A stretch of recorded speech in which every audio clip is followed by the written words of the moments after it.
फिर से स्वागत है मेरे प्यारे बच्चों। नवका क्लास में अर्थव्यवस्था एवं आजीविका का लघु उत्तरीय आप पढ़े होंगे। अगर नहीं पढ़े होंगे तो प्ले स्टोर में जाके देख लीजिए।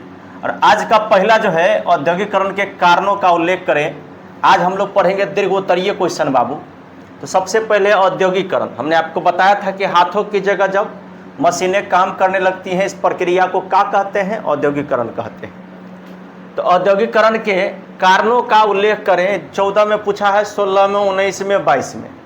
तो सबसे पहले लिखना है आपको पहला लाइन की औद्योगिकरण का शुरुआत सबसे पहले इंग्लैंड में हुआ था। कब हुआ था? तो 50 और 60 के दशक में, 1750 और 60 के दशक में। और इसका कारण निम्नलिखित है। ये पहला लाइन लिखिएगा उत्तर में, और तब खाली छुच्छे याद रखना है पॉइंट, समझे कि नहीं? जे नहीं रखा याद पॉइंट उसको समझिए दीर्घोत्तरीय में कुछ मिलने वाला नहीं है। तो पहला पॉइंट याद रखना है नए नए मशीनों का आविष्कार। लिखिएगा सन 1769 में जेम्स वाट ने भाप का इंजन बनाया।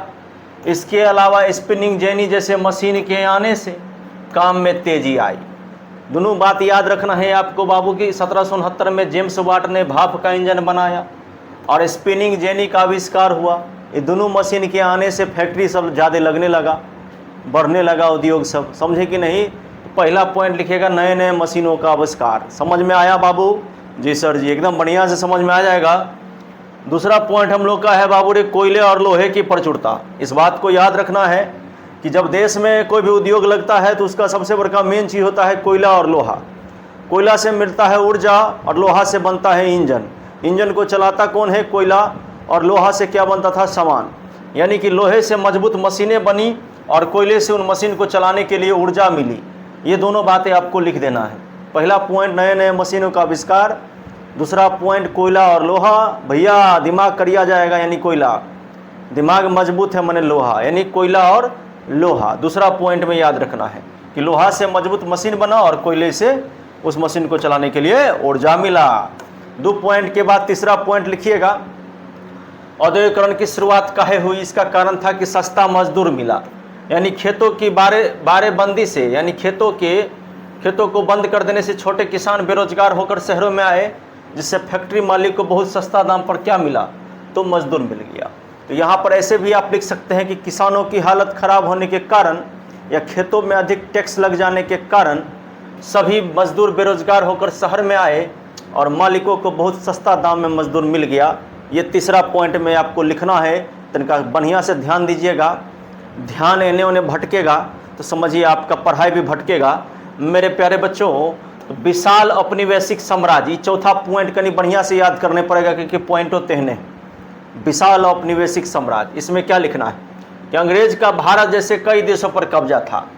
यहाँ से उन्हें बहुत सस्ता में कच्चा माल मिल जाता था और मशीनों से बने माल को बेचने के लिए बाजार मिल जाता था।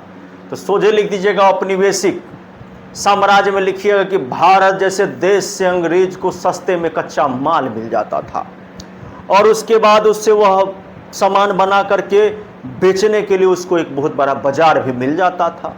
ये 4 गो पॉइंट एग्जाम में लिख करके 1-2 लाइन करके लिख दीजिएगा, 3 लाइन करके एक बित्ता लिख दीजिएगा। याद रखिएगा, ये बित्ता याद रखिएगा। 5 नंबर आपको कोई नहीं रोक सकता है, ठीक है? अब दूसरे क्वेश्चन में चलते हैं। औद्योगिकरण ने मजदूरों के जीवन को किस प्रकार प्रभावित किया? ये भी बहुत ही इंपॉर्टेंट क्वेश्चन है। सबसे पहले लिखिएगा कि औद्योगिकरण ने मजदूरों के जीवन पर बहुत बुरा असर डाला। बहुत ही बुरा असर डाला, ये लिखना है। सबसे पहला बात कि काम ज़्यादा और वेतन कम।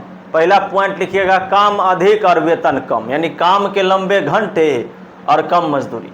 अब इसको लंबा जितना लिख सकते हैं लिखिएगा कि फैक्ट्री मालिक सब मजदूर का ज़बरदस्ती शोषण करता था। 14 से 16 घंटा खटाता था, उससे काम करवाता था, लेकिन उसको उसके बदले में बहुत कम पैसा देता था। इस तरह किसानों का स्थिति बहुत खराब हो गया था। पहला बात लिख दीजिएगा। दूसरा लिखिएगा महिलाओं और बच्चों का शोषण।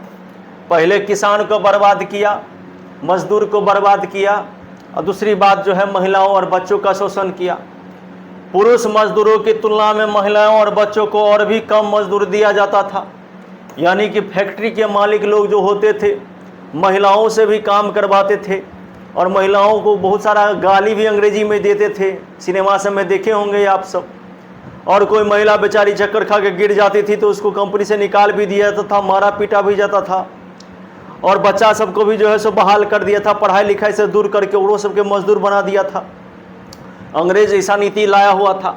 तो पुरुष मजदूर की तुलना में महिलाओं और बच्चों के साथ अंग्रेज और बेसी अत्याचार करता था, समझे कि नहीं भैया, है ना। उनको सही से वेतन नहीं देता था, उनके साथ जो है अत्याचार करता था। ये 2-3 को 4 को बात लिख दीजिएगा महिला के बारे में, बच्चा के बारे में। अब है भैया सलम बस्ती, ये भी औद्योगिकरण का देन है भैया। फैक्ट्री लगा तब न कोई गया काम करने के लिए, गया काम करने के लिए तब न रहा बस्ती में। तो मजदूर फैक्ट्री के पास बनी तंग, गंदी और बिना हवा पानी वाली बस्ती में रहते थे, जहाँ बीमारियाँ बहुत तेज़ी से फैलता था। तीसरा में लिखिएगा सलम बस्ती। फैक्ट्री में काम करने वाले मजदूर मजबूरन शहर में रहने को मजबूर थे। फैक्ट्री के मालिक के द्वारा उनको रहने के लिए गंदा, बिना हवादार, न पानी पीने का जगह, न शौचालय का जगह ऐसा स्थान दे दिया था जहां मजदूर मजबूर होकर काफ़ी बीमार पड़ रहे थे। ये सब बात आपको लिखना पड़ेगा भैया, तो इतना लिख दीजिएगा सलम बस्ती में। चौथा लिखिएगा बेरोजगारी का डर। जब बड़का बड़का मशीन हमारे देश में आ गया तो छोटका छोटका कुटनी पिसनी वाला उद्योग, जो हाथों वाला उद्योग था, हाथ की जो शक्ति थी, वो बिल्कुल समाप्त हो गया। मंदी आने पर फैक्ट्री मालिक ने मजदूरों को काम से निकाल दिया। इससे भूखमरी फैल गई और बेरोजगारी का खतरा जो है चारों तरफ मतलब चढ़ गया। अब देखिए इससे दूगो हुआ। पहले तो जब मशीन आया तो मशीन आने से छोटका छोटका जितना उद्योग था वो ख़त्म हो गया। फिर एक बार 1929 में आपको महा आर्थिक मंदी आया था, उस टाइम में सब फैक्ट्री बंद हो गया। तो उस टाइम में जितना मजदूर था बेचारा सब के भूखमरी के कगार पे आ गया था। तो ये आपको चौथा पॉइंट इसमें लिखना पड़ेगा, यानी 4 गो पॉइंट इसमें भी लिखना पड़ेगा आपको। ये चारों पॉइंट को क्या कहे, एक बित्ता करकरा के लिख दीजिएगा बाबू, आपका काम तमाम। अब है कुटीर उद्योग के पतन के क्या कारण थे। ये 13 में पूछा है, 17 में पूछा है, 20 में पूछा है, 5-6 साल से नहीं पूछा, यानी 27 में कहीं पूछ दे, समझे कि नहीं। तो भारत में अंग्रेज शासन के दौरान कुटीर उद्योग बर्बाद हो गया। यानी कि कुटीर मतलब होता है हाथों के द्वारा बना हुआ काम, हाथों से किया गया काम, जो घर के कुछ परिवार के सदस्य लोग मिलकर करते थे, कुछ अन्य लोगों के साथ मिलकर करते थे। तो लिखिएगा कि भारत में अंग्रेज के आने के बाद उसने बड़ी बड़ी मशीनें स्थापित किया, जिसके कारण भारत का कुटीर उद्योग पूरी तरह बर्बाद हो गया। इसके कारण निम्न है, और फलना कारण क्या है, तो 4 गो पॉइंट इसमें भी लिखना पड़ेगा। पहला पॉइंट क्या लिखिएगा, मशीनों से बने सस्ते कपड़े। खाली पॉइंटे पर तो सब बात लिखाता है भाई, मशीनों से बने सस्ते कपड़े। अंग्रेज जब औद्योगिकरण किया तो उसने हाथों की जगह मशीन लाई। अब हाथ मशीन का तुलना कैसे कर सकता था, मशीन से बना हुआ कपड़ा सस्ता था, हाथों से बना कपड़ा महंगा था। हाथों के कपड़े को लोग पसंद नहीं करते थे, सस्ते कपड़े लोग खरीदते थे, जिस कारण से चारों तरफ जो है क्या हुआ, तो कुटीर उद्योग का विनाश हुआ, नाश हुआ। लिख दीजिएगा भैया, जितना बोल रहे हैं इसको सुनिए, ये क्या देख रहे हैं, भगा भगा के देखने से कुछ मिलने वाला नहीं है। पॉइंट देखिए, पॉइंट देखिए, कच्चे माल का निर्यात। हम 10वां वाले बच्चे को पढ़ाते हैं भैया, ये छिरपुट मत करिए, बढ़िया से पढ़ाई करिए। अंग्रेज भारत से सारा कच्चा कपास इंग्लैंड भेज देता था। इस वजह से भारतीय बुनकरों के पास कपास मिलना बंद हो गया। यानी दूसरी बात कि पहला तो भाई मशीन से बना सस्ता कपड़ा ने कुटीर को नाश किया। दूसरा बात था कि भारत में जितना भी कपास उत्पादन होता था कच्चा माल के लिए, कपड़ा बनाने के लिए, सारे कपास को वो इंग्लैंड भेज देता था। अब भारत का आदमी कथी बनाए, सामान्य नहीं रहेगा तो कथी बनाए। तो कच्चे माल का निर्यात में लिखिएगा कि अंग्रेज भारत से सारा कच्चा माल भेज देता था इंग्लैंड, जिससे भारत में कपास की बहुत ज़्यादा दिक्कत हो गई और यहाँ का सारा उद्योग धंधा बंद हो गया। ये आपको लिखना है भैया। अब लिखना है कि अंग्रेजों की भेदभाव, ये तो भेदभाव तो करबे करता था भैया। अंग्रेज की भेदभावपूर्ण नीति, यानी अंग्रेज द्वारा किया गया भेदभाव नीति को लिखना है, अंग्रेजों की भेदभाव नीति। कंपनी ने भारतीय कपड़ों पर भारी टैक्स लगा दिया ताकि वे महंगे हो जाए, और इंग्लैंड से आने वाले कपड़ा पर कोई टैक्स नहीं लगाया, जिससे कि वो कपड़ा सस्ता हो गया। यानी भारत में बनने वाला कपड़ा पर टैक्स लगा दिया और विदेश से आने, इंग्लैंड से आने वाला कपड़ा पर से टैक्स हटा दिया, जिससे भारतीय कपड़ा का दाम महंगा हुआ और कुटीर उद्योग और ज़्यादा विनाश की ओर चला गया। अब है राजा महाराजाओं का अंत। ये भी एक पॉइंट लिखिएगा कि भारतीय राज्यों को हड़प लेने के बाद कारीगरों का सहारा छीन गया, क्योंकि पहले जितने भी कारीगर होते थे जो हाथों से जो काम करते थे वो राजा महाराजा के दरबार में ही रहते थे। लेकिन जब राजा महाराजा का अंत हुआ तो वहाँ के जो कारीगर लोग थे, जिनके अंदर हाथों की शक्ति थी, वो पूरी तरह ख़त्म हो गई, जिस कारण से कुटीर उद्योग का भारी नुकसान हुआ। ये चौथा पॉइंट में लिखना पड़ेगा इतना बात। इसमें जो लिखा है और हम जो बोल रहे हैं, दोनों को मिला करके एक बित्ता लिखना है भैया, एक बित्ता। समझ में आ गया ना? भारतीय राष्ट्रीय आंदोलन के में उद्योगों के विकास का क्या योगदान है भैया? देखिए, भारत के राष्ट्रीय आंदोलन में उद्योग के विकास का क्या योगदान था, ये भी बहुत मेन पॉइंट है। देखिए, भारत के में जब उद्योग का विकास हुआ तो आज़ादी की लड़ाई मजबूत हुई। जैसे जैसे भारत में फैक्ट्री प्रणाली विकसित हुआ, उद्योग लगने के बाद लड़ाई और ज़्यादा हुआ, क्योंकि उद्योग लगने से लोगों को बहुत दिक्कत हुआ भैया, बहुत दिक्कत हुआ। क्या कहें, हम तो थे नहीं उस ज़माने में। अगर उस ज़माने में होते तो मैं उस ज़माने की दर्द आपको बताता, लेकिन इतिहास के माध्यम से मैं उस दर्द को बयां कर रहा हूँ कि सबसे पहला जो हुआ, भारत में उद्योग के विकास ने आज़ादी की लड़ाई को मजबूत किया, जिसका कारण निम्न है या जिसका योगदान निम्न है, लिखिएगा। और पहला पॉइंट बाबू लिखिएगा कि स्वदेशी आंदोलन को बल मिला। 1905 में बंगाल विभाजन हुआ था। 1905 के स्वदेशी आंदोलन के दौरान विदेशी कपड़ों का बहिष्कार हुआ, जिससे भारतीय मिलों की सामान की मांगें बढ़ी और भारत में जो फैक्ट्रियां थी भारतीय लोगों की, वो फैक्ट्रियां थोड़ी थोड़ी चलने लगी।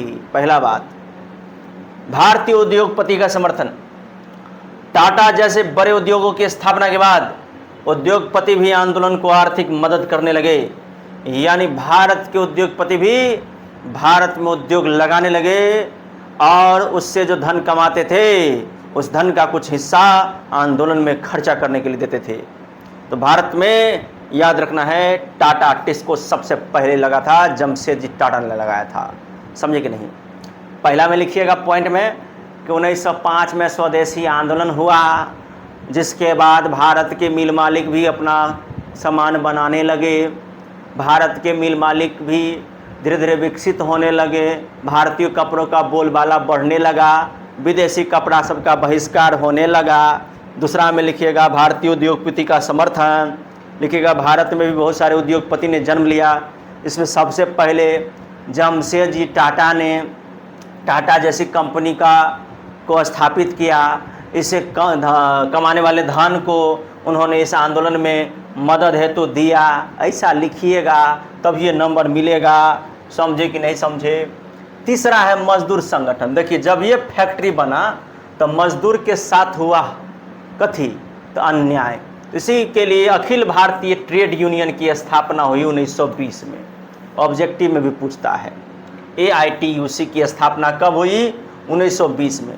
तो लिखिएगा कि फैक्ट्री प्रणाली विकसित होने के बाद जो मजदूर थे, उन्होंने अपने हक की आवाज़ को मजबूत करने के लिए, अपने अधिकार की रक्षा करने के लिए साल 1920 में अखिल भारतीय ट्रेड यूनियन कांग्रेस की स्थापना हुई।